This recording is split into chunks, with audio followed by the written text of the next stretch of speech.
Episode की शुरुआत मासामिची यागा से होती है। यागा ने जब पांडा को बनाया था तो हायर अप्स ने उसे अरेस्ट करवा लिया था, क्योंकि यागा ने ऐसा कर्स्ड पपेट बना दिया था जिसकी कर्स्ड एनर्जी उसके अंदर से जनरेट होती है। आसान शब्दों में कहें तो पांडा बाकी इंसानों की तरह जिंदा था, और ये बहुत बड़ी बात है, क्योंकि ऐसे तो यागा पांडा के जैसे बहुत सारे पपेट्स की आर्मी खड़ी कर सकता है। हायर अप्स चाहते थे कि यागा अपनी टेक्निक उन्हें भी बता दे, पर यागा साफ मना कर देता है, क्योंकि वो जानता था कि हायर अप्स इस टेक्निक का गलत इस्तेमाल ही करेंगे। तो वो उनसे कह देता है कि उसने गलती से पांडा को बना दिया और अब ऐसा फिर से नहीं होगा। कहानी वापस प्रेजेंट में आती है और हम देखते हैं कि यागा ने और भी ऑटोमेटिक पपेट्स बनाए हुए थे, पर उसने उन्हें एक जंगल में छुपा रखा था। एक पपेट यागा से आके पूछता है कि उसका मूड खराब क्यों है, तो यागा बोलता है कि अब मैं कई दिनों तक तुमसे मिलने नहीं आ पाऊंगा, लेकिन मेरे बिना भी तुम लोग ठीक रहोगे। इस जंगल को मास्टर टेंगेन प्रोटेक्ट करते हैं और तुम्हारी मदर भी तुमसे मिलने आती रहेगी। सभी पपेट्स यागा को अलविदा कहते हैं और ये भी कि वो उसे मिस करेंगे। दूसरी तरफ हम पांडा को देखते हैं, जिसे हायर अप्स ने पकड़ लिया था, क्योंकि वो जानते हैं कि पांडा के लिए यागा उनके पास जरूर आएगा। लेकिन कासुकाबे पांडा को आजाद कर देता है और बोलता है कि यागा ने मुझ पर एक एहसान किया था और मैं उसका बदला चुका रहा हूँ। असल में कासुकाबे की एक बहन है जिसका बेटा ताकेरू अब इस दुनिया में नहीं है। इस बात से उसकी बहन को बहुत बड़ा सदमा लगता है और वो ठीक से चल भी नहीं पाती थी। तो यागा ने उसके लिए एक पपेट बनाया था जिसमें उसने ताकेरू की इन्फॉर्मेशन डाली थी, जिससे ये पपेट बिल्कुल ताकेरू की तरह बात कर रहा था। उसे देख कासुकाबे की बहन सदमे से बाहर आ गई थी और उसने उस पपेट को गले लगा लिया था। यागा बोलता है कि वो लोग इस पपेट को अपने साथ नहीं ले जा सकते, वरना हायर अप्स को पता चल जाएगा। कासुकाबे की बहन इससे मिलने इसी जंगल में आ सकती है। कासुकाबे इसके लिए यागा को शुक्रिया बोलता है। खैर, कहानी वापस प्रेजेंट में आती है। यागा के सामने एक मास्क पहना सॉर्सरर आता है और उससे पूछता है कि वो कहाँ जा रहा है। तो यागा बोलता है कि अपने बेटे पांडा से मिलने। वो सॉर्सरर कहता है कि हायर अप्स ने तुम्हें मौत की सजा सुनाई है, अगर तुम बचना चाहते हो तो बता दो कि ऑटोमेटिक पपेट्स कैसे बनाते हैं। यागा बोलता है कि गोजो नहीं है तो तुम लोगों की हिम्मत कुछ ज्यादा ही बढ़ गई है, और वो लड़ने को तैयार हो जाता है। तभी उसे गिटार की आवाज सुनाई देती है और वो देखता है कि गाकुगांजी भी उसे यहाँ मारने आया था। इनमें लड़ाई होती है और ये यागा को बुरी तरह से घायल कर देते हैं। गाकुगांजी फिर उस दूसरे सॉर्सरर को यहाँ से जाने को बोलता है। इसके बाद यागा ऑटोमेटिक पपेट बनाने की मेथड बताने लगता है कि उन्हें सोल इन्फॉर्मेशन की कॉपी करके कर्स्ड पपेट के कोर में डालना होता है। उन्हें 3 सोल्स को एक कोर में डालना होगा जो एक दूसरे को ऑब्जर्व करती रहेंगी, और करीब 3 महीने बाद एक ऑटोमेटिक पपेट बन जाएगा। गाकुगांजी पूछता है कि तुम ये सब अब क्यों बता रहे हो, पहले बताते तो तुम बच सकते थे। यागा बोलता है कि ये कर्ज है जो मैं अब तुम्हें दे रहा हूँ। तभी पांडा यहाँ भागते हुए आता है और देखता है कि उसने आने में देर कर दी, क्योंकि उसका फादर यागा अब इस दुनिया में नहीं है। वो भागकर यागा के पास जाता है। गाकुगांजी पूछता है कि तुम मुझसे लड़ोगे नहीं, तुम्हें गुस्सा नहीं आ रहा। पांडा कहता है कि मैं बाकी इंसानों जैसा नहीं हूँ, तुम्हारी यागा से कोई दुश्मनी नहीं थी, तुम बस ऊपर के ऑर्डर्स फॉलो कर रहे थे। लेकिन ये बात जरूर याद रखना कि एक पांडा भी रो सकता है। पांडा यागा की मौत पे रोने लगता है। दूसरी तरफ हम यूजी और मेगुमी को देखते हैं, जिन्हें टेंगेन ने बताया कि हकारी ने एक बिल्डिंग के अंदर अपना फाइट क्लब खोल रखा है, जहाँ हम लोग सट्टा लगाने आते हैं और सॉर्सरर आपस में फाइट करते हैं। बिल्डिंग में घुसने से पहले मेगुमी और यूजी अपने कपड़े बदल लेते हैं, क्योंकि अगर हकारी को पता चला कि वो लोग जुजुत्सु हाई के स्टूडेंट हैं तो वो भाग जाएगा। हकारी ने हायर अप्स से लड़ाई कर ली थी और उसे स्कूल से सस्पेंड कर दिया गया था। यूजी पूछता है कि वो हमारी मदद करेगा भी। मेगुमी बोलता है कि वैसे तो वो बहुत बड़ा कमीना है, लेकिन यूता ने भी बोला है कि वो उससे भी ज्यादा स्ट्रॉन्ग है, तो हमें किसी भी कीमत में उसे कलिंग गेम्स में लेकर चलना है। एंट्रेंस पर इन्हें बॉडीगार्ड्स मिलते हैं जो बोलते हैं कि ये बच्चों के घूमने की जगह नहीं है, यहाँ से चले जाओ। मेगुमी बोलता है कि वो फाइट क्लब के लिए आए हैं, तो गार्ड उसे मुक्का मार के डराने की कोशिश करता है, लेकिन मेगुमी अपनी जगह से हिलता भी नहीं। गार्ड बोलता है कि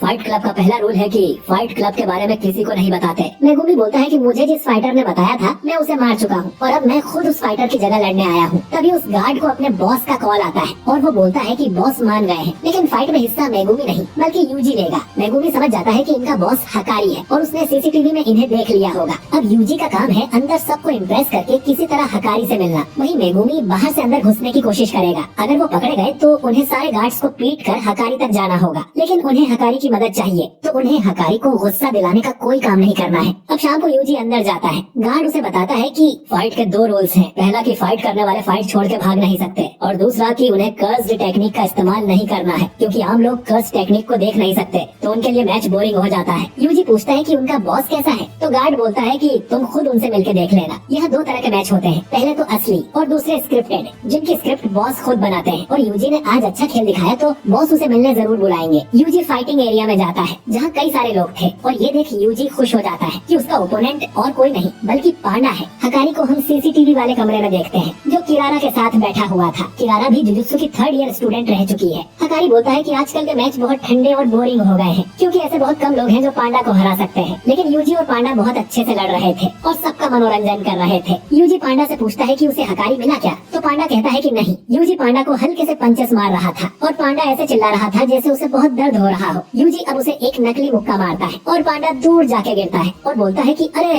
बहुत जोर से मारा रे, मैं तो हार गया। यूजी की फाइट देख हकारी भी इम्प्रेस हो जाता है और उसे अपने ऑफिस में मिलने बुलाता है। गार्ड की शेडो में छुपा मेगुमी भी ये बात सुन लेता है। पांडा और मेगुमी फिर जंगल में मिलते हैं। पांडा बताता है कि हकारी अपने ऑफिस में ही बैठा रहता है, लेकिन पांडा कभी उसके ऑफिस तक पहुंच ही नहीं पाता। ये शायद किरारा की कर्स्ड टेक्निक की वजह से हो रहा होगा। मेगुमी पूछता है कि किरारा तो एक लड़का था ना, तो पांडा कहता है कि हाँ, स्कूल में वो लड़का ही था। खैर अब सब कुछ यूजी के हाथ में है। पांडा कहता है कि यूजी की पर्सनैलिटी हकारी को जरूर पसंद आएगी, लेकिन यूजी को ढंग से झूठ बोलना नहीं आता, तो वो पकड़ा न जाए इस डर से दोनों डिसाइड करते हैं कि जैसे ही यूजी हकारी के रूम में जाएगा ये बाहर के सभी गार्ड्स को सुला देंगे। बस दिक्कत किरारा की टेक्निक है। इधर यूजी और भी मैच जीत जाता है और फिर हकारी उसे अपने रूम में बुलाता है। हकारी यूजी से पूछता है कि क्या तुम दिन में सिर्फ 1 घंटा काम करके महीने के 10,000 येन कमाना चाहते हो। यूजी पूछता है कि काम कौन सा करना है, तो हकारी कहता है कि वो जानने के लिए तुम्हें 20,000 येन देकर एक कोर्स खरीदना होगा। यूजी बोलता है कि ये तो स्कैम है। हकारी कहता है कि बिल्कुल सही कहा, ये एक काफी जाना माना स्कैम है जिसमें एक आदमी खुद अमीर होने का नाटक करता है और बोलता है कि तुम्हें भी अमीर होना है तो मेरा कोर्स खरीद लो। लेकिन काफी मूर्ख लोग हैं जो इसमें फंस जाते हैं और इसका कारण है गर्मी।